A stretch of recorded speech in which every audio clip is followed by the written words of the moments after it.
perhaps the most controversial episode of Village Vice ever this week, coming up today. Not really. I just wanted to say I needed a hook, Zach. I'm sorry. I needed a hook. I was not. I'll say, like, what we were texting about our pre-production conversation was about the new special teams coach in basketball. I mean, what is there to be controversial about? Not really controversial. Okay. Whatsoever.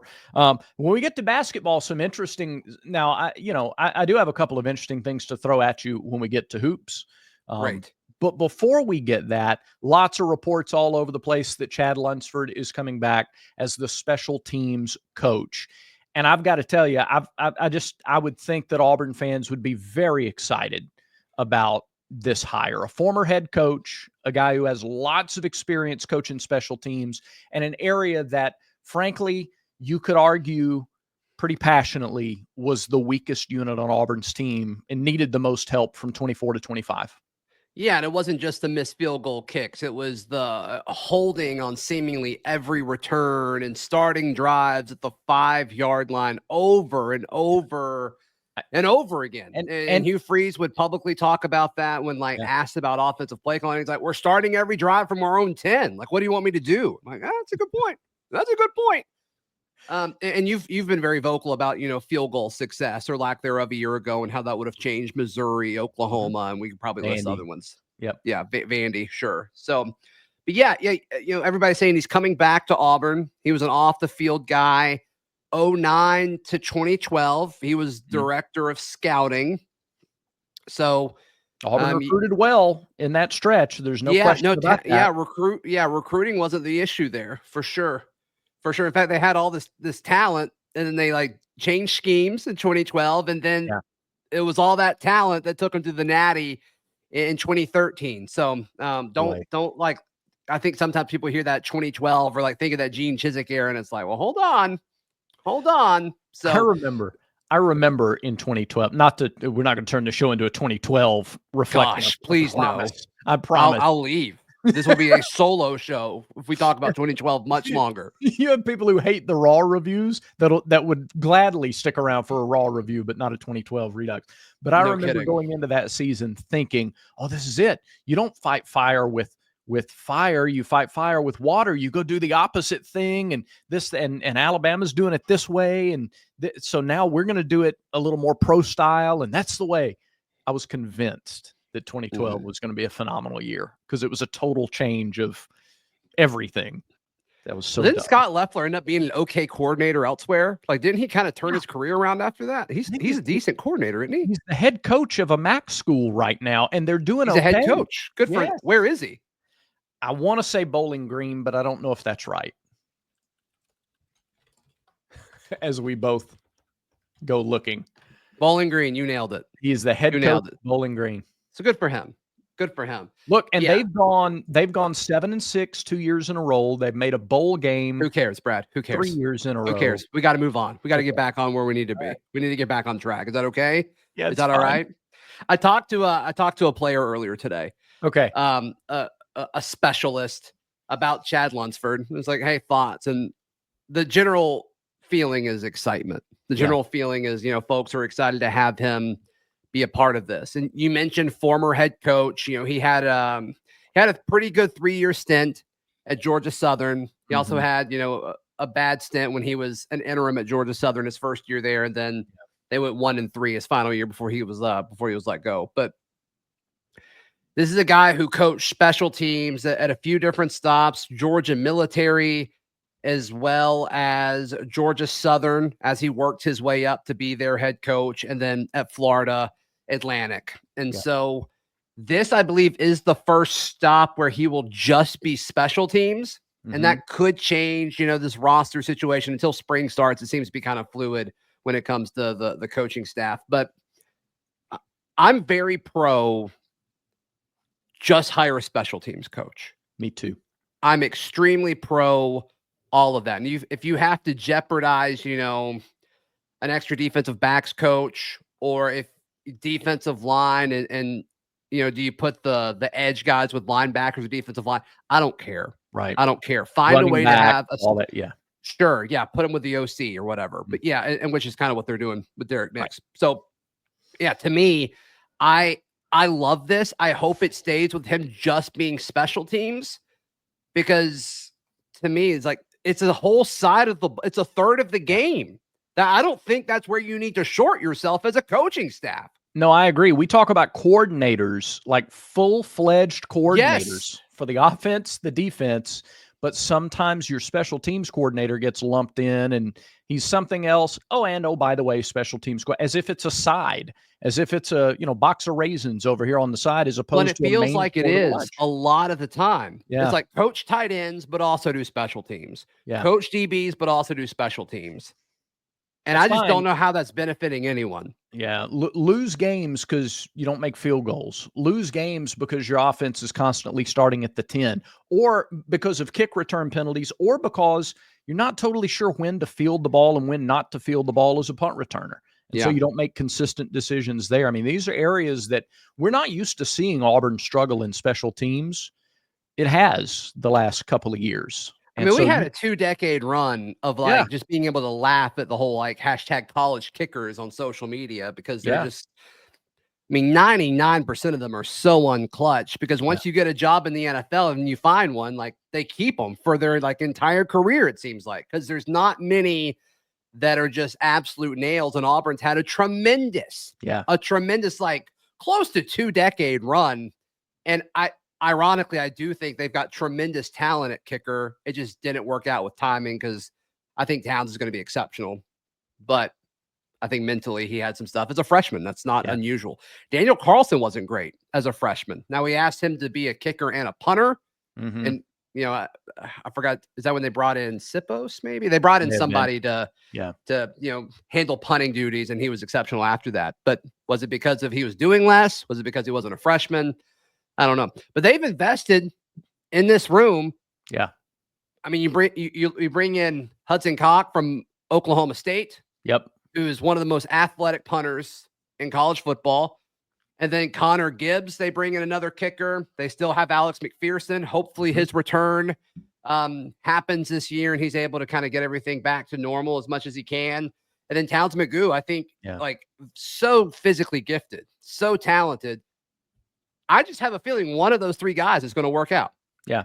And you should be more athletic on all your return and cover teams and stuff like that too. Even if you infuse some of your younger players that aren't seeing the field for snaps, you get some of them out in special teams. Malcolm probably leading the way to return punts again. Wouldn't you imagine? Malcolm, unless they want to put, Derek Smith on the field or something like that. If they want to give reps to somebody. I don't love putting a freshman back there, but it worked with Malcolm. So how about kick returns? Who you see as the leading kick returner? Is it Jeremiah? I would like to put Jeremiah Cobb back there. Yep, you read my mind there. Jeremiah Cobb. Maybe it's an opportunity for Darrell Robinson or Alvin Henderson. I'd love to put a backup running back back there, kind of work their way. Well, I love the idea of Alvin. Love that idea. I know it's true freshman, but as a secondary guy, if they want to kick away from Cobb, let the freshman show what he can do. Yeah, I'd be fine with either one of those guys for sure. Yeah. All right. For sure. So there you go. Chad Lunsford coming back to Auburn. I think he's a good culture fit too. I mean, I don't know him personally, but from what you read about him and relationships that he has with players and other coaches that he works with, he seems like a culture fit too. That's important. Yeah. And I mean, he's been in Georgia for a hot minute. That can't hurt when it comes to recruiting. That's a good point. All right, cool. You probably got relationships with a lot of the head coaches at the high school over there. Now at Georgia Southern, he probably wasn't, recruiting the 4 and 5 stars on those rosters, but he's probably familiar with those programs, right? Yeah. And so I think that's going to be helpful too. Hugh Freeze does not hire somebody solely for on-field stuff. No, I was good or bad. Yeah, you have to be able to recruit to work under Hugh Freeze. That's exactly the point I was going to make. You're not on this staff if you don't have a recruiting acumen too. So, or the path to it, right? That was the biggest question with Vontrell King Williams, and all of a sudden it's like he's one of the best recruiters on the staff. It seems like. Yeah, so that's good. Agreed. You know what makes you a good recruiter? Look at that shirt right there. That logo, that Roback logo. Oh. When you have that on, man, that is style. That is class personified. So notice I'm wearing the Roback quarter zipper. You noticed it. It just popped out right there. I don't even have my glasses on, and I noticed it. Zach, my eyes immediately are just drawn to that. Yes. And if you want people to be drawn to you, head over to rhoback.com, RHOBACK.com. Check out their extensive catalog. They've got collared shirts, quarter zips, performance hoodies. They've got different types of, shorts and pants, and they've got it all over at rhoback.com. And we do not want you to pay full price for it. Please don't use our promo code. Use our promo code VICE20, VICE20, all together. Yes. Take out the promo code they put in there for you, the standard code, because you're not standard. You're above standard. Go VICE20 is the promo code. Get 20% off all the hoodies, all the polos, all the leisure gear, everything for men and women at rhoback.com. I know we said we're going to talk about basketball, but we may want to do that tomorrow because I want to ask you something real quick. Okay. So I'm dropping like a stat of the day every day on my socials. Mm-hmm. And the one that popped up this morning was the early line for Auburn and Baylor happened. Okay. And Auburn is favored by 1.5 points. And so that was my stat of the day or whatever. Kind of a layup, but whatever. I knew it would get engagement, and it has. Yeah. I'm shocked. I'm hesitant to say shocked, but I think I'm going to stick with it. Okay. Surprised, maybe a little less drastic, at the amount of people that say Auburn shouldn't be favored at Baylor. Huh. Well, let's see. Baylor's coming off an 8-5 year. Yeah. And they won a bunch of games late. They won their last 6 before they lost to LSU in the bowl game. Mm-hmm. So I guess you feel like that is a sign that they're going to be better next year. I mean, they beat Texas Tech, Oklahoma, TCU, West Virginia, Houston, and Kansas. Yeah, I mean, I get the argument, but when you talk about the hope of this Auburn team, and the Auburn fan base as a whole is a fascinating mix of 10-2 or better, or 6-6. Coach Freeze doesn't have a shot. Like, it's the most fascinating mix of a fan base that I've ever seen. And to me, I don't really understand how they're like commingling as much as they really are, if I'm being honest with you, because I think the optimistic side actually has the better argument. Now, the truth is going to be somewhere in the middle. I don't think Auburn goes 10-2, and I don't think they go 6-6. Okay. Or worse. But I do think the argument that the 10-2 chunk of the Auburn fan base has makes more sense than the 6-6 argument that the fan base has. So the whole discussion about like projection of talent and taking that step forward, and we did this the other day, like 2 back-to-back top 7 or better recruiting classes, back-to-back top 3 or 4 or better transfer portal classes, depending on where you look, and just the overall natural development of this talent that's come in. And then your true junior class is stacked with several NFL guys that'll probably go pro after this year. Connor Lew, Keldrick Falk, Kane Lee. I'm sure I'm leaving some guys out. Yeah. And so it's like, okay, I get that argument. The argument of it falling apart, I don't fully get as much. Yeah. Because I do think you address the issues. One of those is fixing special teams, we think, or at least you're trying to. Yeah. You fixed the quarterback situation, because I think the floor of the quarterback room shot up dramatically. I don't know. The ceiling probably went up a smidge, but like the floor is higher. I still don't trust the scheme, but even if it's the same scheme or play calling as a year ago, it's like, I still think your path is easier than it was a year ago, and the roster is better than it was a year ago. So it's just this fascinating commingling of like, no, we're going to get waxed by Baylor, and also 10-2 or bust. It's so interesting. So your issue is not that there are 2 different groups. It's that out of the same mouth you're hearing, the expectation should be 10-2 or bust, but we don't think Auburn wins at Baylor. Like, or at least, or maybe they shouldn't be favored is probably the more common feedback that I've gotten. Because I'm going to tell you, if 10-2 is possible, then they should be favored at Baylor. Yes. Yeah, I think so. If 10-2 is possible, you should be favored at Oklahoma. You should be favored at Arkansas. You should be favored at home against Missouri. Which those won't happen. You might be favored at Arkansas. The other ones won't happen. So you don't think Auburn's favored against Missouri at home by the time that game rolls around? No, I don't. That's late in the year for that. Like, if you're going 10-2, I know you said you don't think they're going 10-2. I don't think they are. Gosh, I hope they do, but I don't think they are. Okay. So they won't be favored against Missouri. No, you should be favored against Baylor if you think this team. I think if you believe 8-4 is the realistic realm where they should be. I agree with you. They should be favored in this game. Yeah, I don't think you can go 8-4 and lose at Baylor. I agree. I'm thinking through that take real quick. Yeah. Well, yeah. I mean, your home game, your Ball State, South Alabama, Mercer, Kentucky. That's 4. Yeah. All right. So that's 4. Road games, Oklahoma, Texas A&M. Not both of those. One of the two. If I had to pick right now, they lose both of those. All right. So that's 4-2. I'm going out of order here. I don't know why I'm going out of order. Arkansas, Vanderbilt. I think you win both of those. You should get both of those, even with Pavia. Like, you should get both of those. So that would get you to 6. And now we're talking about needing Alabama, Missouri, Georgia, Baylor. Get 2 of those. 2 of those 4 to get to 8. I think Baylor on the road is more winnable than Missouri at home. Okay. I just don't know. I'd like to get into the year. Like, we're going to know so much more by the time that Missouri game rolls around. But I think it stands like 8-4 seems like a stretch if you don't win at Baylor.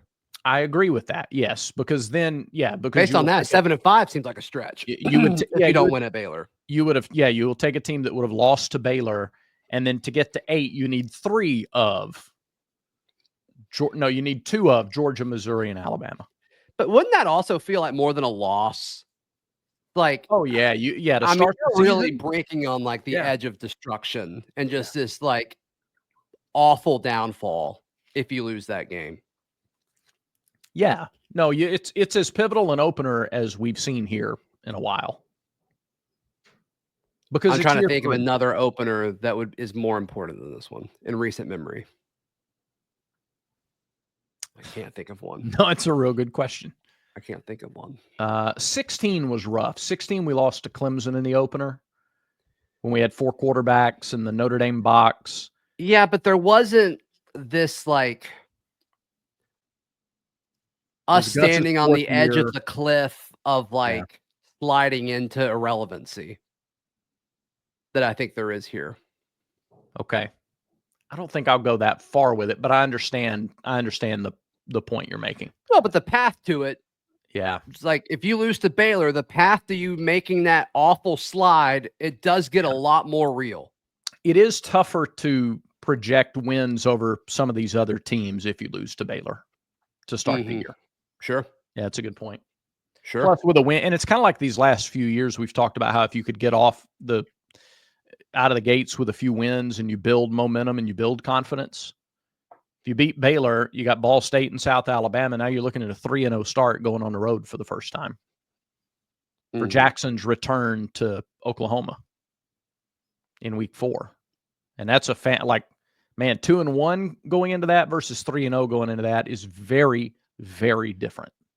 Oh, Jackson, first drive, return to Oklahoma, 23-yard scramble for a touchdown. Jackson's loose, nothing but green grass ahead of him. He's gone, 23 yards, milkshake for Jackson. I think that does it for today's show.